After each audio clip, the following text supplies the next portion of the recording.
Well, this is the New Kind of Man podcast, and today we have the pleasure of having on someone who's done a lot of things. Errol Doebler is on the show today. He has been an FBI agent, a Navy SEAL, and he sold copiers. So he's got it all covered, and he's also just a man like the rest of us, and he is willing to talk about his failures and some successes, and then to bring those principles into our everyday life. So, Errol, thank you so much for coming on the show. Well, thanks for having me, Chad. These are the conversations I like the most, right? Just talking about the challenges of being a man in every aspect of our lives. So I appreciate you having me on. And you forgot, though, most importantly, I was also a surface warfare officer. So I was on a ship just like you. That is true. That is true. I was in Airedale though, so it's a little. I did deploy a couple times, but in all fairness, for those who are truly living on the ship, I only did that when we were actually out at sea. So other than that, I was in Jacksonville, Florida, in my apartment. So, That's all right. That's all right. Yeah, just to give them the respect. But yeah, absolutely, I forgot about that. And so yeah, if I've already kind of spilled the beans about some of who you are, but I know there's a lot more here. So if you could just give the listener just a little bit more context into who you are, family dynamic, and also what you're doing. Yeah, for sure. So I'm originally from Long Island, New York. New Yorkers always like to remind people that they're from New York. I currently live down in South Jersey, though, with my wife and 3 kids. I have a son who's 7, a daughter who's 6, and another daughter who will turn 2 in a couple months. Wow. And then we've got our 3 dogs with us. And yeah, I was in the, I went to the United States Naval Academy. I was in the Navy. I was a surface warfare officer. I was a Navy SEAL. Moved to the private sector after getting injured in the teams. Got medically cleared after a while, after 9/11, joined the FBI, worked primarily counterterrorism operations, international terrorism out of New York City. And then just decided it was time to get out on my own and start my own business. So I used all that experience from leadership in pretty unique situations and started my leadership consulting firm, Leader 193. And awesome. that's where we have, that's where we are right now. Awesome. I think it's interesting how you led in with, Long Island, New York, and and then slow rolled to New Jersey. I understand why. I've been to both, so I get it. But hey, we're on Long Island. Actually, years ago, I used to work on airplanes, and actually went out to Ronkonkoma, Long Island, for a couple weeks and enjoyed the beach and some good eats. So we're out in Long Island. Yeah, I'm in a place I was at a town called Bayshore, actually a little village inside of Bayshore called Brightwaters. But for context, it's on the South Shore. It's right in the middle. And that's where you go to pick up the ferry to Fire Island, right? So anybody who's listening who's been out to Fire Island and been on the ferry there, that's where you go to get the ferry. So super cool. So we grew up right on the water there. It was pretty awesome. Neat. I'm sure I've been around there. It's been so many years, I can't really recall all of that I did, other than the fact that the food was awesome. I do remember that vividly. I remember that. So kind of a foodie of sorts. So there you go. Yeah, I'm really grateful to have you on the podcast today, and kind of letting people know who you are. I want to back up just a little bit. You said that you were growing up on Long Island. What would make you go into the SEALs? I love to hear the stories about why people choose that path, and it's not always obvious, which is it's always like a little surprise for people. Yeah, mine wasn't obvious. I had people in my family who were in the military, but we weren't and are not a military family per se. So it wasn't that pull. Okay. I'm an old guy. So the first time I heard about the SEALs, there was no place for me to look them up, right? It was the first time I heard about they even existed was probably 1980, right? Okay. And it was a neighbor. Our neighbors were Naval Academy people, and they just bought over kind of a book about the Naval Academy that had lots of cool pictures about the Naval Academy and then the services that you can go into afterwards. And there was just a little section on this thing called the SEAL teams, a paragraph, literally. And they weren't all decked out in their cool gear. They were in their UDT shorts. But there was something about the whole description and just what these guys look like I was like, well, that sounds pretty cool. Now I was a young kid, and there was no place to look it up, no internet or anything like that. So there it was. Fast forward 6, 7, 8 years, I'm in college, and I was an athlete in college. And I told, my lacrosse coach at the time, I said, I don't really know where I'm going to go to college. And he said, where do you want to go? And for some reason, the Naval Academy popped into my head. I hadn't really just given it much thought. So he said, all right. So we called the coach. Once I got to the Naval Academy, then that thing about the SEAL teams clicked in. I was like, wait a second, I remember these guys. And then the obsession began there. So it was a kind of back and forth for me. But once I got to the Naval Academy, being a SEAL was pretty much, what I was going to do. Now I ended up on the ship first. So I went the long way around. Mm-hmm. So I had to go to the ship, do a good job on the ship, request a lateral transfer to the SEAL teams. And then that's how I ended up there. Yeah, what maybe some people don't understand is when you're coming out of the Naval Academy, there's only a certain amount of positions or spots available to even go to BUDS or into the training pipeline for the SEALs. So like you had said, you got the long way around to where it sounds like you just took the opening that was there in kind of hoping that surface position being, driving the ship, so to speak, would then lead you into the SEAL teams. Is that a correct? That's exactly right. So there was only about 8 SEAL billets available when I was there when I graduated in 1991, and they went by class rank. And I will forever be disappointed in myself as a young man, but I was an unenthusiastic student. Mm-hmm. So my class rank didn't permit me to get one of those 8 billets. I think I was like number 9. So yeah, you have to go on the ship, and then it becomes even harder, because then there's maybe 1 billet a year for somebody coming from the fleet, an officer coming from the fleet. So you're competing against, 20 or 30 guys who are, just doing great things. And this is not humble bragging. I got lucky, because any one of those other guys who were trying to laterally transfer, they were all awesome. For some reason, I got picked. And then there I went off to BUDS. Well, and there too, it's the difficulty of, and most guys will know this, when you go out and you're trying to do something else, but yet your actual job wasn't becoming a SEAL. Your job was the surface warfare side. So that's your job. That's your profession at the time. And all the extra training you were doing was just kind of like on you. So in there, it's every guy can really connect with this to some degree, because if a guy has a goal, to say a fitness goal, and he's like, yeah, but I just don't have 3 hours to spend in the gym. And it's like, okay, well, you have to prioritize. Say, I'm not going to be able to fit 3 hours. So how can I maximize 45 minutes or whatever outside of your day job? Because, we need to eat. So we're going to have day jobs. And I think that's one of the things that guys really can connect with as well.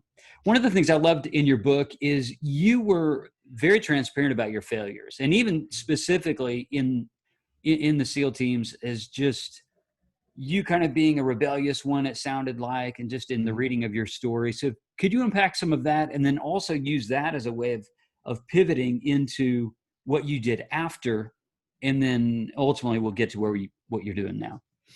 Yeah, if I could just go back though real quick on when you talk about you have to find time to do things, and so my job was being a surface warfare officer, and this is an important point, especially to the spirit of your podcast, right? I didn't want to be on that ship, right? I wanted to be a SEAL. So finding time to work out and all that stuff was a little more difficult, but it was fine. I could do it because I was so committed to that part of being a SEAL. But what I had to do was reorient myself and say, okay, I don't want to be on this ship, but I have to be the best surface warfare officer possible. Yeah. So when that resume, so to speak, goes in and somebody's looking at it, I've got to have something that stands out. And I got that advice from, an officer who saw that, when I was at the Naval Academy, I was really disappointed where I was going. And he said, if you want to get to that next spot, you have to put all that angst aside, and you have to be an awesome ship driver. And that was important, right? be a professional. I'm not doing what I want to do, but I won't get to where I want to be unless I do this thing I don't like the best I can possibly do it. So I think that's an important, theme that we'll probably be talking about as it goes to the SEAL teams. Like in every aspect of my life, I was inconsistent, and there's a lot of explanation behind that as you start to research yourself. Why did I behave certain ways? There's a lot of answers that have come clear to me, but the fact of the matter was, at the time, I was in a lot of self-sabotage mode, right? So I would do something really well. And then when you're in that kind of self-sabotage mode, you can't handle the success, right? You have a hard time with the calm and that things are going well. And for me personally, I needed the chaos. That's what I was used to, right? That's kind of what I grew up in, through some family dynamics and whatever it is. So there was chaos. So that was my normal. So as I left and I was out on my own and things were going well, I'd be like, well, there's something wrong here. This is not what I'm used to, because I grew up around chaos. So then all of a sudden you need to insert some chaos. And I know that that's what I was doing in the SEAL teams and in the Navy in general. I had officers, I had people, enlisted people who I worked with, fellow officers come up to me and say, you are the best officer we've ever seen. And then at the next, turn, they'd say, but why do you do some of these stupid things? Like, it doesn't make sense what you just did there, whether it was something I did in my personal life where I kind of got into a little trouble, either be it, out carousing and drinking and fighting, right? Yep. Conduct unbecoming an officer. It gets back to your command.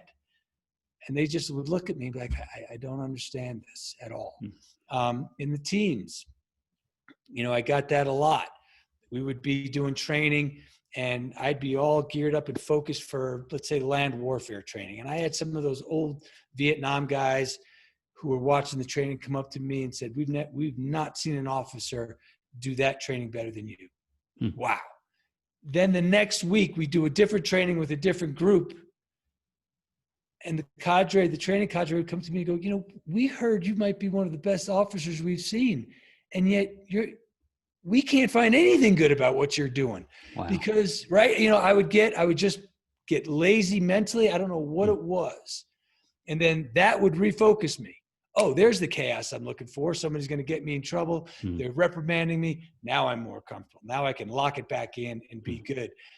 And, that was really the story of what it was, just a lot of inconsistency.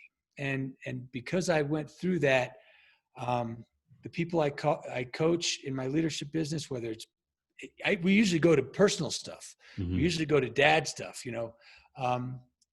people suffer from that stuff, kind of an identity crisis. So I've kind of gone on a little bit about that, but that's a little bit about my experience, in the Navy.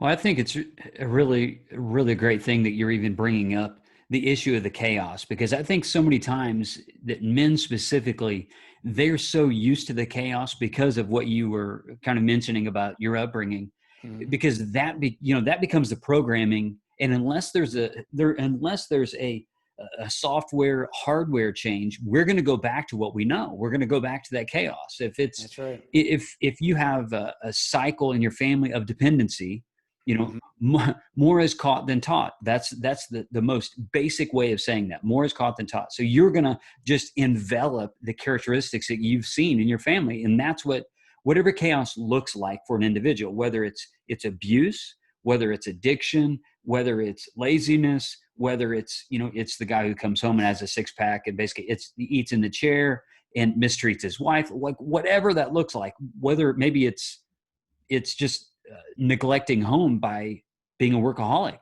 That's right. This is all chaos. That's right. And I'm really glad that you talked about that cycle, because I think guys need to break that cycle. What types of things did you find to help you break that cycle? So there was a couple of things. The first thing was, and I've heard you talk about this on the podcast. I'm a fan of your show, and it was an identity thing, right? Who did I identify myself with? And I always identified myself with a thing. Hmm. So most importantly, not most importantly, but most prevalently, is that even right? You know what I'm saying? Was as a Navy SEAL, Hmm. right? I'm a Navy SEAL. I'm Errol Doebler. That's what I am. That's who I am. I loved it until I got injured and I wasn't. Hmm. And then what was I, right? I got medically discharged. And then all of a sudden, who am I? What am I? So when that thing that was so important that I identified myself with got taken away from me, Hmm. that was the beginning of my reflection. Now, keep in mind, that happened when I was about 31 or 32 years old. I was a young guy. Hmm. I'm 52 years old now. Hmm. I'm still wrapping my arms around the whole thing, right?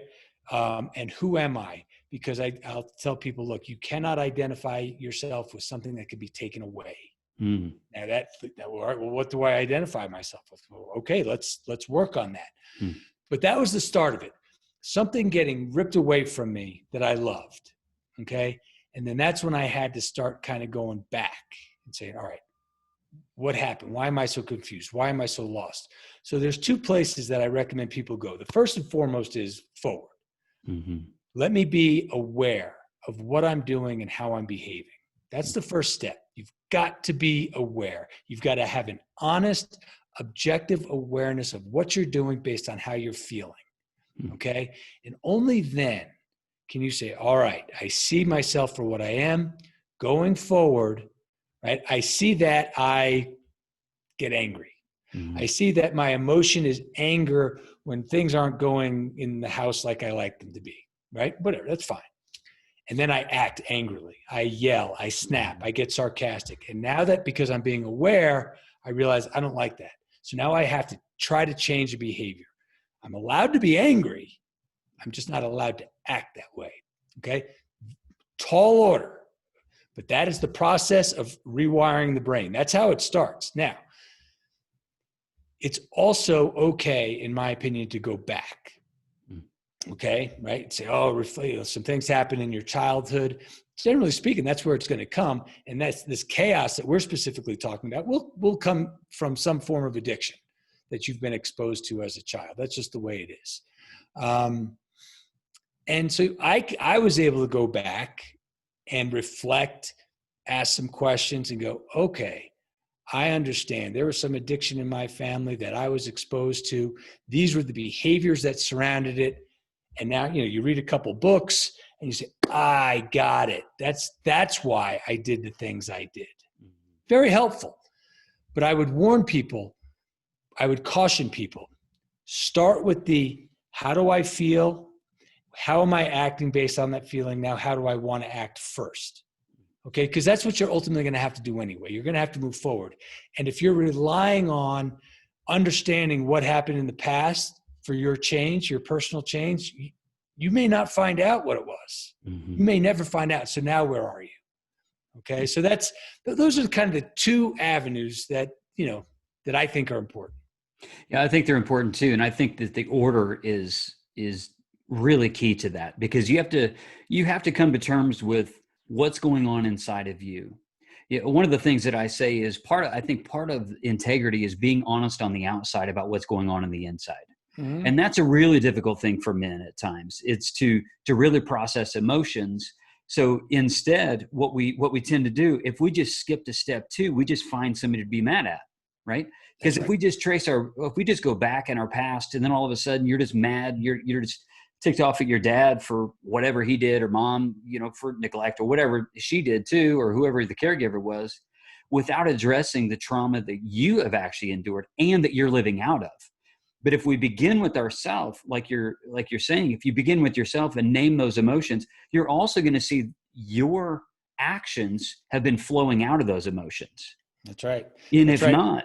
if not, we can project all those issues without truly changing. And I'm all about people really changing.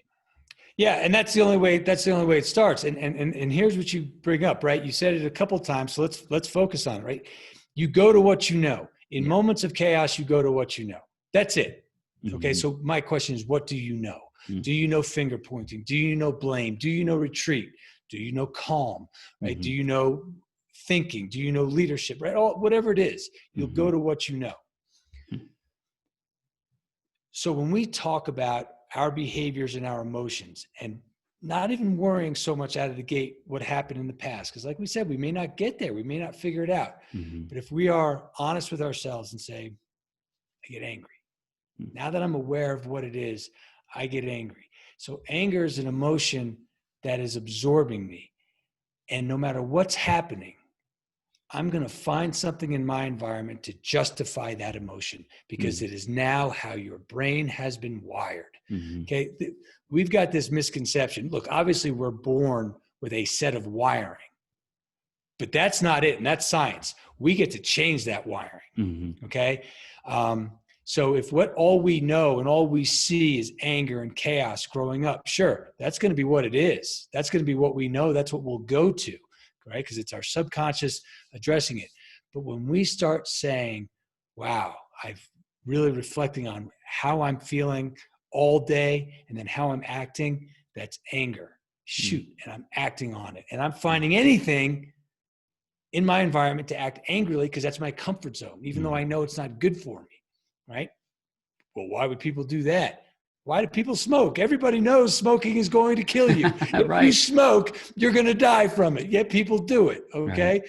So just because they know better doesn't mean they do better. So when we start that process of recognizing the emotion, it literally, that's the science. It literally starts the process of neurochemically changing our physiological makeup. Mm-hmm. It's hard. The concept is simple, but it's really hard to do. But hey, look, welcome to leadership. Welcome to behavioral change. Welcome to greatness. It's hard to do. That's why there's so few. Absolutely. Absolutely.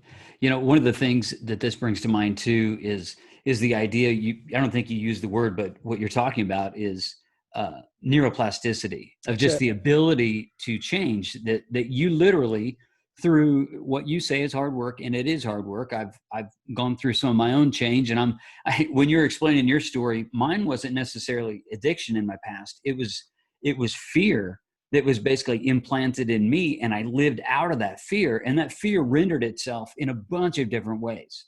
And it still kind of creeps itself up. It's like fear to maybe engage in this endeavor that's just beyond me. So yet I kind of live in the comfortable, or just only do things that I can control. So I totally understand that. But I think for us, we have to understand, or we have to appreciate too, is we can change. Yes. Because we can create these neural pathways, neuroplasticity. We can change. So men, if you're listening to this, what Errol's talking about is dead on. You can change. This isn't just, high level Navy SEAL, FBI stuff.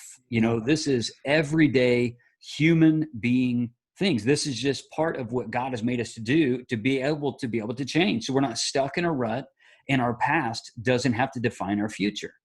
That's right. That's exactly right. And it's good news and bad news, right? It's good news for the people who want to change, the men who want to change, the women who want to change, whatever. But, this is a new kind of man. So let's talk to the men out there. The good news is the science tells us it's possible. Okay.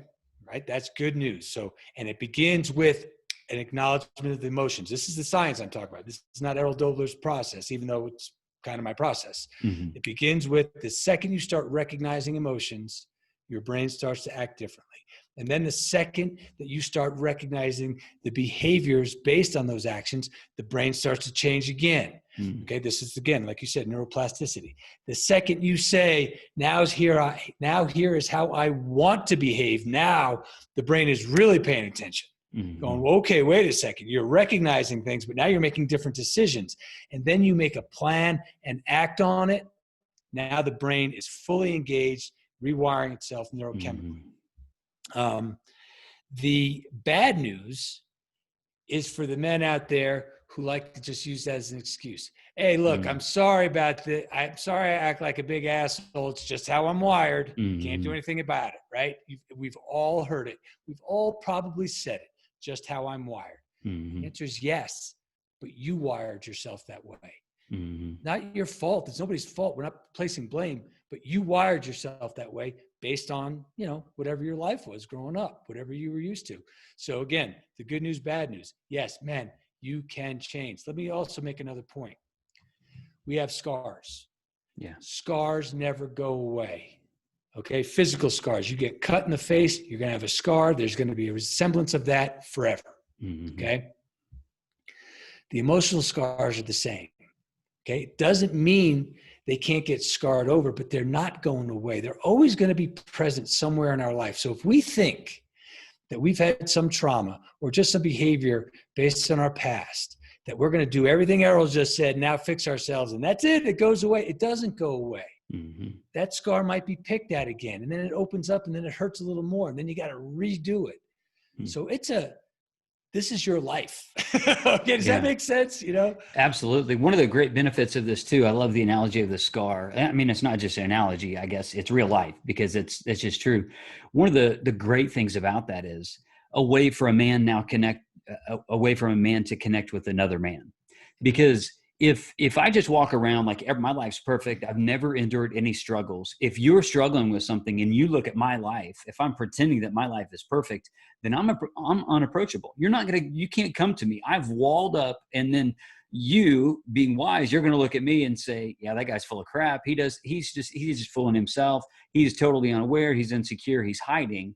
Or you would say that guy's so prideful, and he's up his own rear end so much that he couldn't be talked to anyway.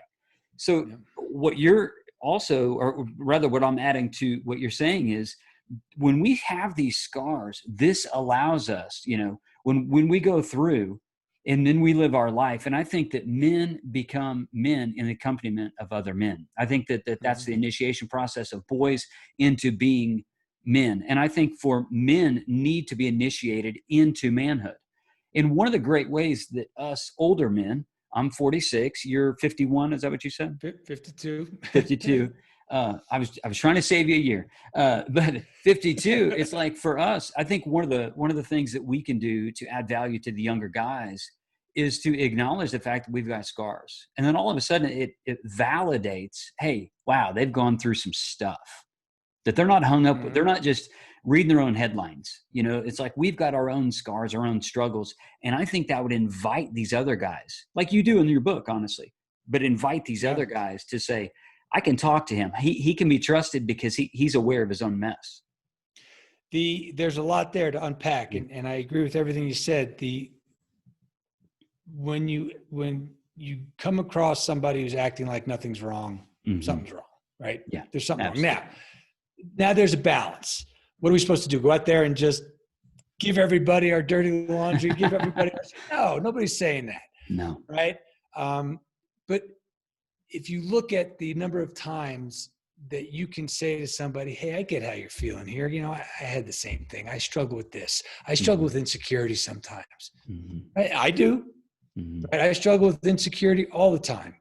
And somebody might be like, well, Errol, you were Naval Academy, FBI. Right. See, how can you possibly?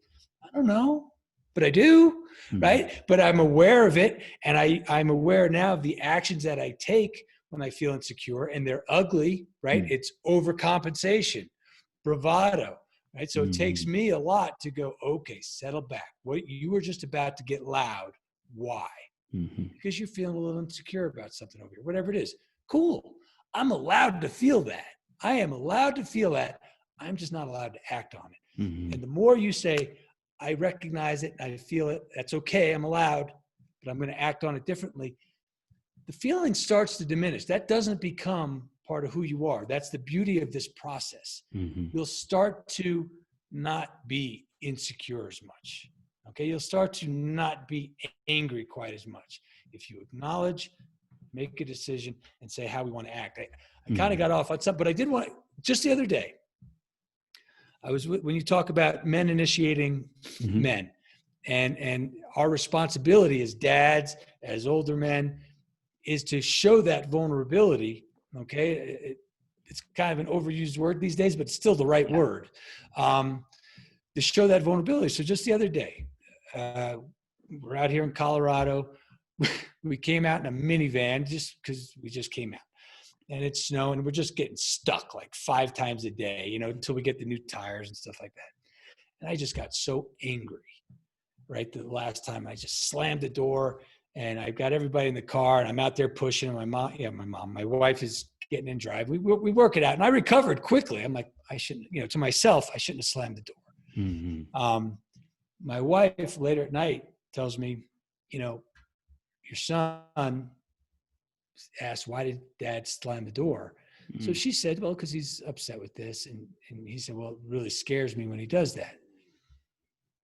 Good to know. As a dad, I just scared my son because I didn't have the wherewithal to say, I'm angry. How do I want to act? I just said, I deserve this. I'm going to slam the door. Mm-hmm.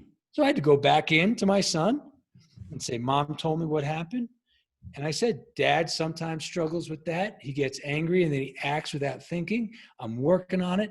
I'm not perfect. And thank you for expressing how you felt. And, I'll do better. But am I a weakling because I told my son that I was struggling with anger and sometimes I let it get the best of me and I slammed the door? No, I'm not a weakling. I just taught him a lesson about being able to express himself and saying it's okay. And through your own failure. Through my own failure. Yeah. Right? And now he doesn't look at me as less than. He looks at me even greater. The things he said to me, he goes, yeah, Dad, nobody's perfect. It's okay. And I forgive you. And I still think you're awesome. I mean, that's pretty good. And now that's a lesson for him in the future to be able to say, wow, I just made a mistake. So just to your point, right? That's how it works. That's gold. That is gold. So I know that you talk about cold water exposure, and I really liked how you talked about it. But I want to just ask you this. I want to ask you a question, but it's going to be from a perspective of a guy who's going to be questioning the whole Wim Hof method and why do you do it? So if a guy comes up to you and says, yeah, isn't all that cold water exposure stuff just like macho man garbage? Yeah. Like, what's the point? If a guy asks you that, and a guy, because this is going to be the objection that guys hear if they don't have this context, right? Because they're going to hear everything, the valuable things you have to say, and they're going to push back and say, yeah, that guy was a Navy SEAL, FBI, yeah, I get it. He's on another wavelength. I'm a plumber, right? I mean, he's just going to go through. Yeah. So to the guy who has objections, what do you say to him? And in doing so, could you please explain to, I've read your book, but explain to the men what exactly it is and the benefit it has had on your life. Yeah. So cold exposure, right? Wim Hof method is, if you're listening and you don't know what the Wim Hof method is, I'm sure you're going to put it in the show notes. Go look at it, right? Wim Hof is the guy's name. He created this. There's a lot of science behind the breathing, his breathing method, and exposing yourself to cold. Okay. That helps you physiologically, literally. The science shows it. It strengthens your immune system, allows you to fight off viruses and disease without showing the effects of that illness. All good stuff. So it involves exposing yourself to cold, getting in an ice bath, being in a cold shower. Okay, so yes, when I run these Wim Hof seminars, whether they're just straight Wim Hof seminars or I include them in my leadership retreats, I'll always get the question, how long do I stay in? Hey, I stayed in for X number of minutes. My answer is, it doesn't matter. That's not it. It is not about how long you stay in. It is about your mindset while you're in. Okay. Now, what do we mean by that?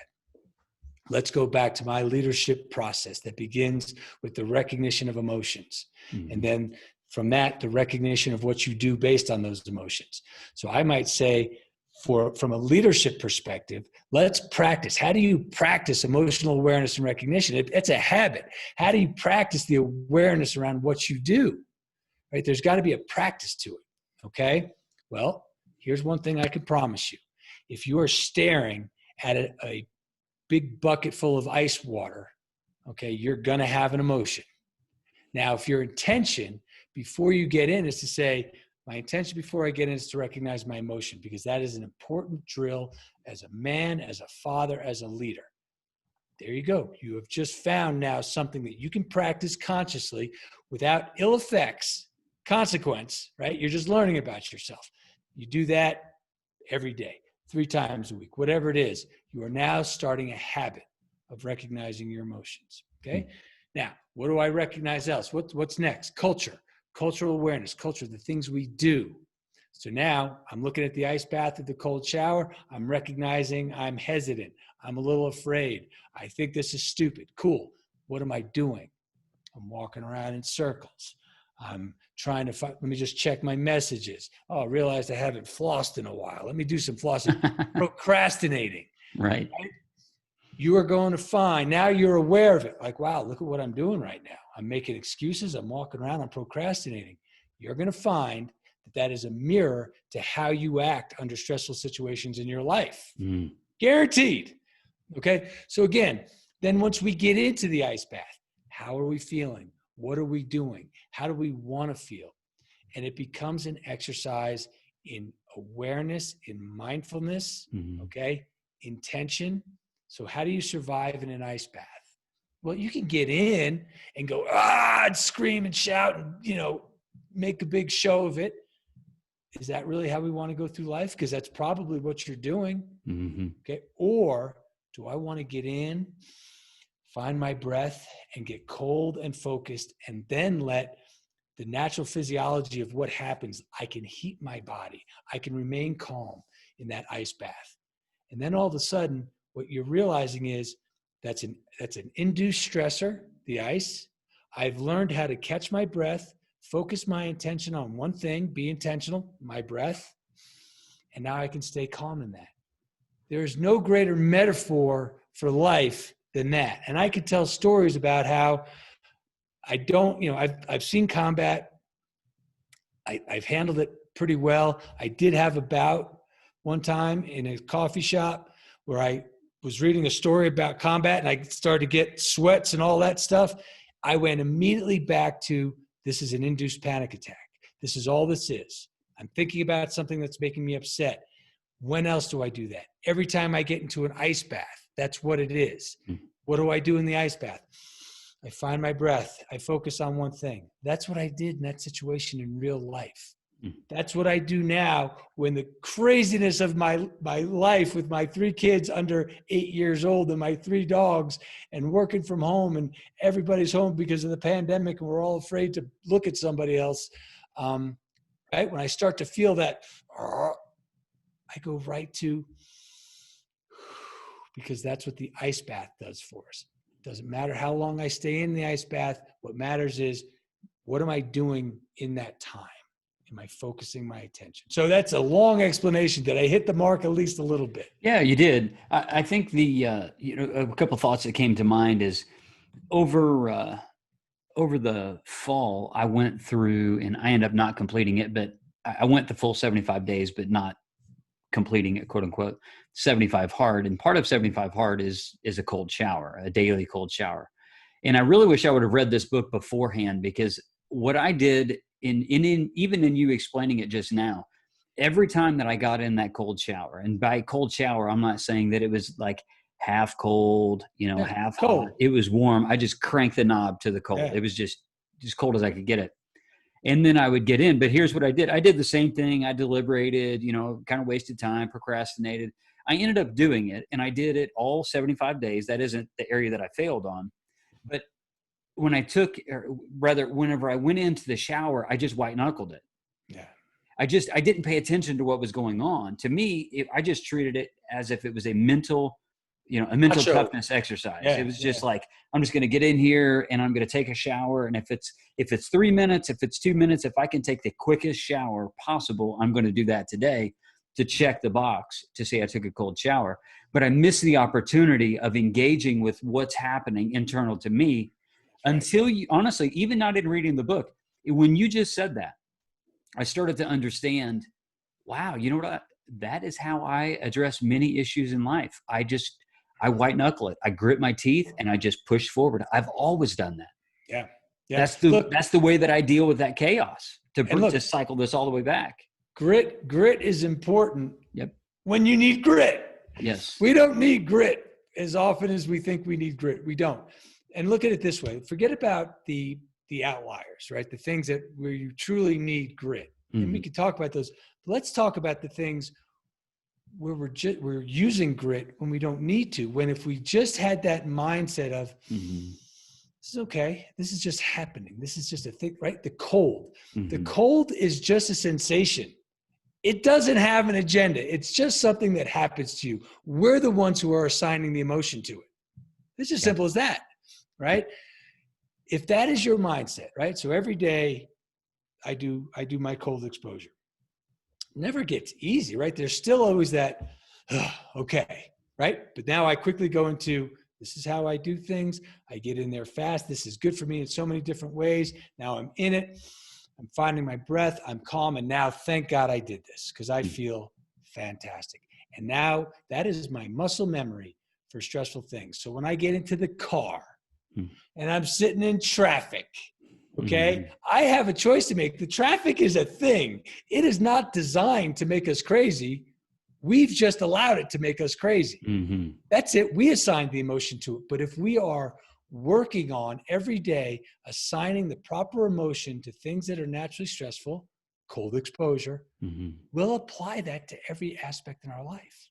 So we're not using that ability of grit. Like you'll get tired of it, right? And then when you really need it, you might be depleted, okay, of, one more thing, right? So once again, that's a real life example. Every day I get to assign the emotion. What do I assign? The emotion I assign to the cold exposure almost changes regularly because I have different needs every day. Okay. I may have a day where I feel good, wake up in the morning, and say, I feel great. Let me get in there now and even feel better, right? Let me take my ability to thrive in the cold with a clear mind and clear heart to a new level. That's it. I may wake up one day and realize I have a heck of a day ahead of me. And the cold refocuses. That's what it's done for me. It's refocused me who I am, what my intentions are for the day, how I want to act. I know I've got a bear coming up. That's my intention going in that morning. I may just say, look, I know I've got something coming up this afternoon. I've got a big afternoon. I'm going to wait. I'm going to go through the morning, and at about noon, I'm going to reset myself for the cold because I've got to be ready for that stuff, right? It's just my intention changes. My why changes all the time, but my who doesn't change.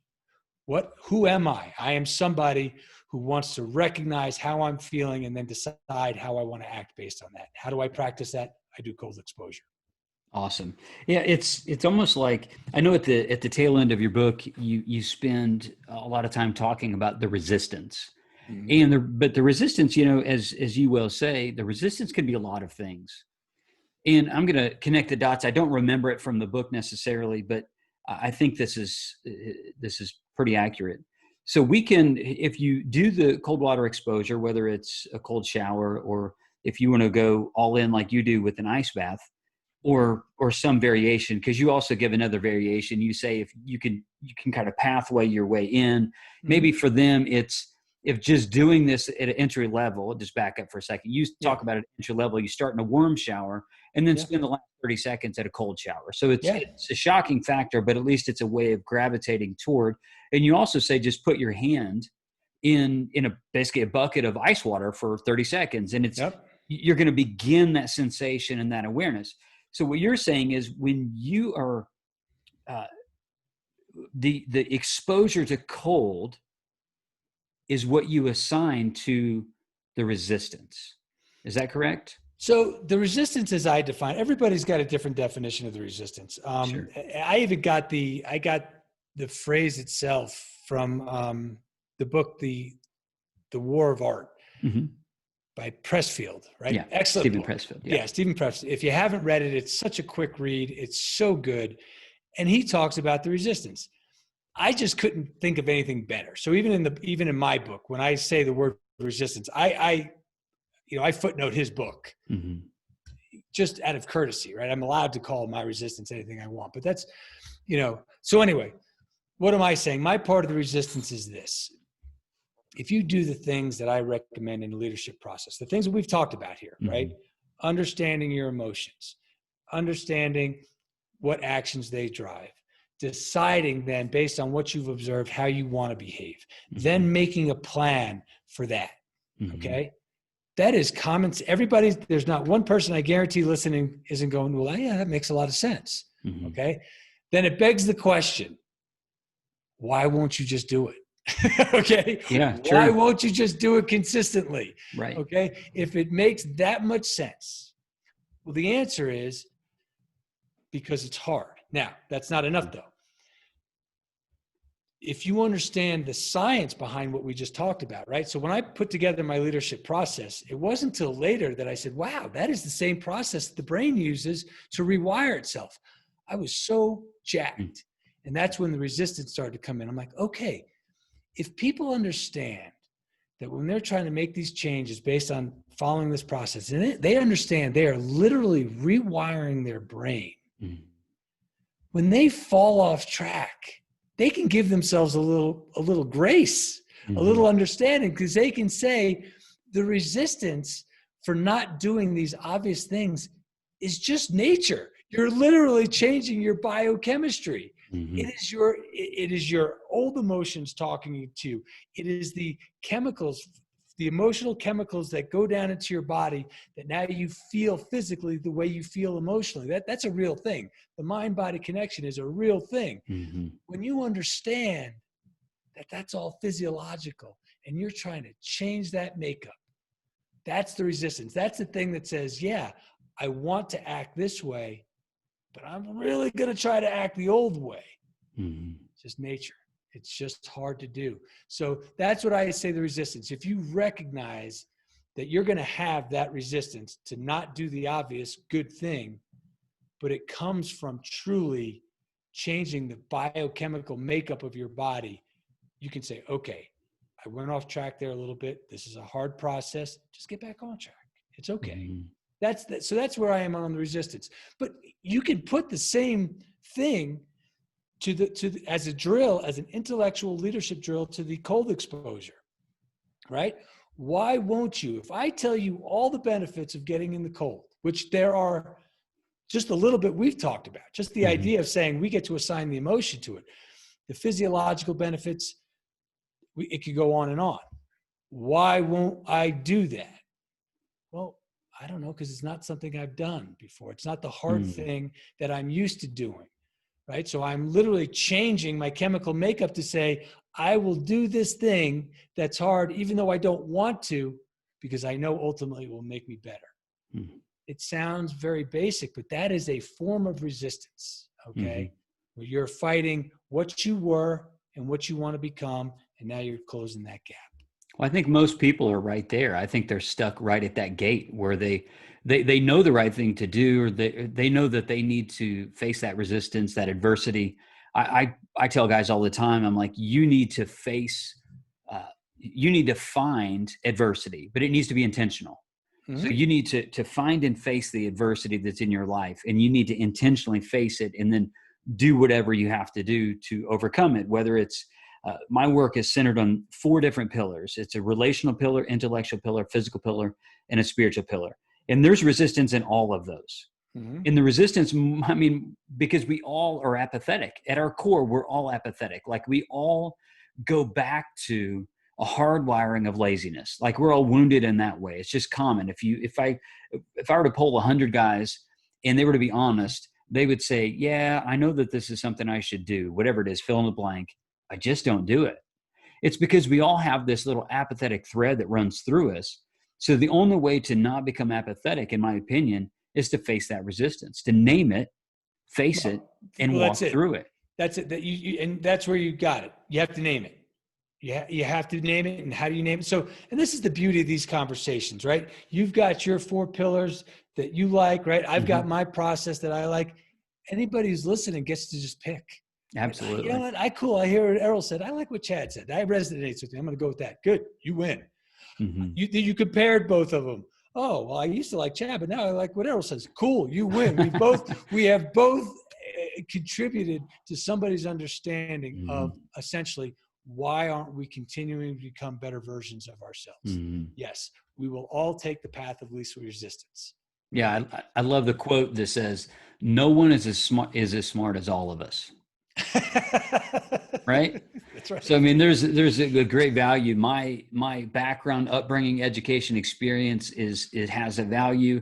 Yours does as well. These conversations are so enriching for myself and hopefully for you, and I know for all the listeners, because what we do is we merge maybe what is two different perspectives, but you actually see that there's there's a lot of commonality between, becoming a good man and then taking all of these principles that prior to our conversation, I know a lot of these guys, if they have had any experience with cold water exposure or knowledge of, they're like, I've heard of that. It sounds a little weird.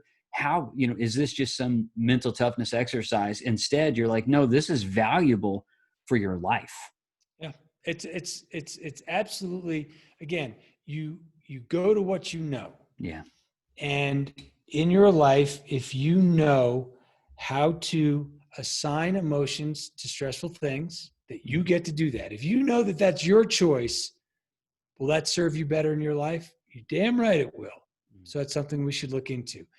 If you know that you can recover yourself when you find yourself to be in that fight or flight, that stressful mode, and you know that there's a way, because you can practice it through cold exposure, to regain control of yourself by just breathing and focusing on one thing, would that make you better in your life? Yes, because here's what really happens, Chad, right?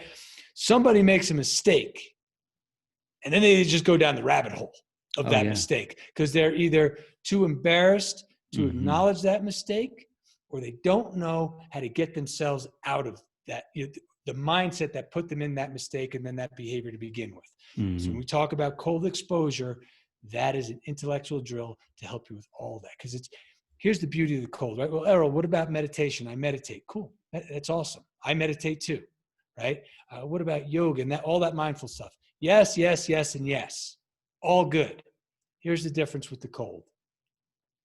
You cannot hide from the cold. You can't do it. If you're meditating, you can have an off day. You're sitting there, you got your stuff ready, and all of a sudden you're just thinking about other stuff that's not meditating, right? And you get up and you say, I did my meditation today. Okay. The cold will tell you right away whether you are in a meditative state or not, and whether you worked to fix yourself when you were struggling to get in that meditative state. That's the beauty of the cold. Cannot hide from it. It is in your face all the time. Yeah, that's really, really good.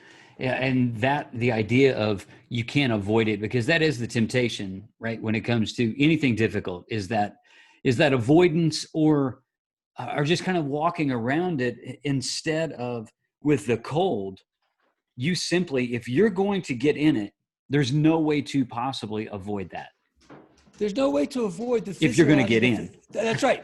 There's no way to avoid. Here's what happens physiologically. This is why this is a foolproof drill on assigning emotions to hard things, recognizing how you're acting and how you're feeling, and then calming yourself back down. Every time you get into the cold, physiologically, you go to a fight or flight state. You generate that fight or flight, right? That raises your pulse. That's what you do. That is just what happens. Okay. It's not weakness or anything else. It's just what physiologically happens. Can't hide from it. There's never going to be a day when you don't step into the cold and some form doesn't go, right? Never, because it's not possible. Now, I think I'm pretty good at this, right? I am able to many times get into the cold and somebody would look at me and say, wow, Errol, you didn't breathe in deeply or whatever. Maybe not that time, but my mind was so focused on, there it is. I feel it in my body. I just didn't express it through my mouth, but I felt it and I was able to get my breath very quickly. But everything was still happening inside. Some days, I don't miss days of cold exposure. Some days I get in and go, oh, and I literally have to go back to everything that I preached to everybody else. Oh my God, wait, find your breath. What's going on here? That's comforting for a guy like me, because that was basically probably 85% of the times that I got into the cold water for 75 hard. I was like, I kind of locked up a little bit. And then as I sat in it just a little bit, then it, my body kind of settled into it, but just about 85, maybe even better than that. Took a deep breath and just kind of like held our breath and just kind of dealt with it as need be. I want to spend the rest of our time, and I'm going to be winding up the show now, but I want to spend the rest of the time talking about what you call the 3 guidelines. I think these three guidelines are really practical. I'll recap them just in case I misworded it from from your book, but you say these three things. These are kind of guidelines, guiding principles. You say, read off the operator in front of you, cover your buddy, and find work. Right. And obviously this has to do with you being an operator. This was certainly true of you, these principles, as far as being on the SWAT team and FBI in New York City, which we didn't really cover that, but that's in the book. You guys can read the book and hear the rest of those stories too. But this also is probably birthed out of your experience as a SEAL operator. So I just love these three guidelines, and they're really practical for business and for everyday life. And if you could just kind of bring these principles down to the home, what would it mean for a guy in a home, married, with kids, without kids, to read off the operator in front of them, to cover their buddy, and to find work? Yeah, if you'll indulge me, if I can put that in a little bit of context, right? So those fall under my guidelines for behavior, right? They fall under when we have that emotional awareness and recognition, and then we realize the cultural awareness and recognition. We recognize the things we do based on the emotion, and then we say, how do I want to behave? What are my guidelines for behavior? And then, so in the book, I put those out there because I said, look, we will struggle to figure out where to start. I don't know how I want to behave. I don't really know yet. So I throw these things out there. Okay. And I also throw them out there in the context of this. Me and my wife, it's New Year's. This is the perfect time for this, right? Everybody's going to have their New Year's resolution. And typically what happens is they have a list of 50 things they're going to do. I'm going to work out 4 days a week, and I'm going to cut out carbs, and I'm going to call my mother twice, right? And it just is this endless checklist of things to do. So me and my wife one year going through, all right, just what everybody else does. And we looked at our bathroom. We have 3 kids. Again, we're a mess. And we're like, you know what? This is just embarrassing. We're living like teenagers. So we vowed to clean our bathroom twice a week, right? And we did all the things, right? We put the schedule up, we looked at each other, and we said, really, this is it? This is what our life has come down to? Clean the toilet as a New Year's resolution? Isn't there something? Lofty goals. That's right, lofty goals. Isn't there a behavior that if we behaved in this way, cleaning the toilet would happen automatically, right? And so we're saying, all right, how do we do this? And then I came up, I said, you know what, here's what we did in the SEAL team, CQB, but mostly, you know, these were the 3 principles in New York SWAT team, right? Read off the person in front of you, cover your buddy, find work. What does that mean? So this is what I said to my wife. And she goes, okay, I like what I'm hearing. Talk to me more. I said, okay, maybe if we even just boiled those 3 down, just because it's just us, into find work. What happens if every place I went in this house, I said, what can I do right now? What work can I find? Well, if I walk into the bathroom and I see the thing is crusty, I can quit, and I only have 30 seconds, I can quickly take a Clorox wipe and wipe that down. That's going to take me 10 seconds. I just found work. Did that make us better? You're damn right it did. And did that cover the clean the toilet? Yep. Because I'm walking in and I see the toilet and I go, ugh. Find work. If that's my behavior, okay, in the house, read off the person in front of you. My wife is covering my son who is losing his mind because we took away his whatever, okay? Cover my buddy. Cover my buddy. What's my daughter doing? Let me make sure she's taken care of so my wife can focus on the things she's decided important. Cover my buddy. If I'm walking around all the time and I'm saying, how am I covering my family? My daughter's hurting. Let me cover my buddy. Hey, wife, go take the other 2. I'm going to take her, right? Whatever it is. Read off the person in front of you. Same thing. She's doing A, I'll do B. Because let's not both be doing A, because that's a waste of our resources. You live by those principles in every aspect of your life. Consider as a New Year's resolution a behavior. Think about a behavior. Think about find work. If I was just constantly saying, okay, what can I be doing right now to be awesome? I could do 15 push-ups. I found work, right? It will have to come from what you want to improve, but make it the behavior. Okay. So did I cover that a little bit? Right? Yeah, you did. I when I read the book, it hit me. The thing that hit me the most was find work. Mm-hmm. And use an example that is a struggle, and it's a silly example, but you use it in the book, but it's a struggle in most people's houses, is mail collection. So Yes. you go in the Right, door, it's that's like right right. next to the door is like the mail. Excuse me, these are my dogs just barking, and I can't shut up. So, but anyway, so let's just carry on. I just want to acknowledge the dogs are barking, and I don't want to shut up on your podcast. It's the mail side of it. It's, you have that pile of mail that's sitting by the door, and you just kind of like lump it right there. And it's like, oh, why is that mail sitting there? Find work, take care of that. Right. That's right. It's as simple as that. It's the stack of mail. You walk by it every day. We're all doing it. And if I said, I walk by it and I say, okay, I see that stack of mail. I don't have time to go through all of it, but I have time to go through the first 3. I'm finding work. Is that making us better? Yes, it is. That's a good behavior. Mm-hmm. Yeah, I thought these were great. That's the reason why I wanted to cover them. Just read off the operator in front of you, cover your buddy, find work. And to me, there are practical applications of this at work. I guarantee you start implementing these things, you're going to get noticed at work. Yes. When you do this at home in your marriage is going to improve. Yep. Same thing. And that's the concept around behaviors. If I behaved in this way, would I get better at everything I do?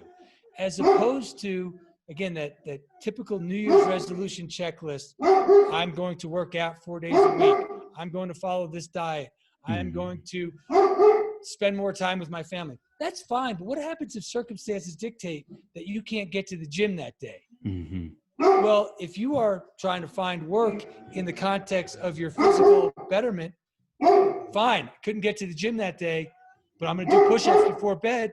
That's cool. I found work. I found a way to get better. That is my behavior. Okay, so I'm not a slave to the checklist. Right. It's as simple as that. And these things are, I think one of the really valuable things about these as well is this goes down to what we can do as individuals. There's no contingency. There's no contingency. You're not waiting on, if somebody said, use the illustration of finding work as far as in physical fitness. If somebody were to say, I'm going to go to the gym 4 times this week. Okay, all of a sudden you just put another outlier. Now you have to go in the realm of when the gym's open. And also if the gym opens at a weird time, then you have to shift your whole schedule around. You have all these, you're allowing the schedule of the gym to dictate your goal. Or how about this? There's a global pandemic and the gym's closed. Exactly. All of a sudden, you don't have to care about your physical well-being because your checklist said go to the gym every day. Exactly. Right? But if you would shift that around like you did, and just to where it's on me, I'm going to find work. It's not I'm going to go to the gym. No, I'm going to find work. You know what? Yeah. I have a phone. I have a YouTube video. If somebody isn't savvy as far as physical fitness and body weight exercises, 1 million YouTube videos. All of a sudden you found work. And then it's not contingent on someone else or something else. It's you deciding that you're going to find work. That's exactly right. So, and a lot of these things, and finding the proper behavior to have everything fall. Here's how it should work, right? At the end of the day, well, first of all day, once you establish that behavior, that is what you need to be living on all day. So some of, and it's going to be in context to what you have observed about yourself that you don't like. Okay. So somebody might say, I don't like that I'm not physically fit. I don't like that my diet's ugly. And I don't like that I don't spend enough time with my family. Okay, Errol, what do I do? What's my behavior? Well, again, it's going to be in context for you. That's the beauty of, I think, my process. I call it the process, art and science. This is the art part, right? So because, Chad, you said those 3 things to me, I might say to you, well, you're lacking perhaps a little commitment or dedication to those things that you feel like are important to you. Would you agree? Well, yes, you would agree because you just said that to me. So I didn't say it to you. You said it to me. I just started putting it in context now. So I said, so if you had some more dedication around those areas, would you get better? Well, the answer is, of course, yes. Okay, so now what? So I say, now your behavior is dedication. Dedication in context around your physical fitness, your diet, and spending time with your family. Okay, now we keep going. What does that mean? That means now my behavior is I'm dedicated. And I know in context what that means because I'm the one who observed it and said, that's what I want to change. And all day long, I'm going, how am I being dedicated to my physical fitness? Okay. You might say, because I'm at the gym right now. Cool. But all of a sudden there's an emergency at work. You have to stay longer. You can't get to the gym.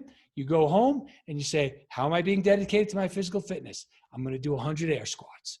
Yeah. That works. You are still being dedicated, not a slave to the checklist. Now you're sitting around. How am I being dedicated to spending more time with my family? As you've got your face in your phone checking Instagram, you go, how am I being dedicated? I'm putting my stupid phone down. And as the leader of the family, I'm going to make sure everybody else does. And we're going to sit here and we're going to try to have a conversation. I am dedicated to my family. Are you getting better? Yes.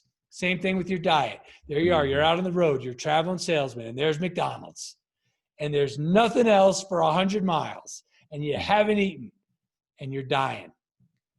Do you go to the number 4 double quarter pounder with cheese? Right?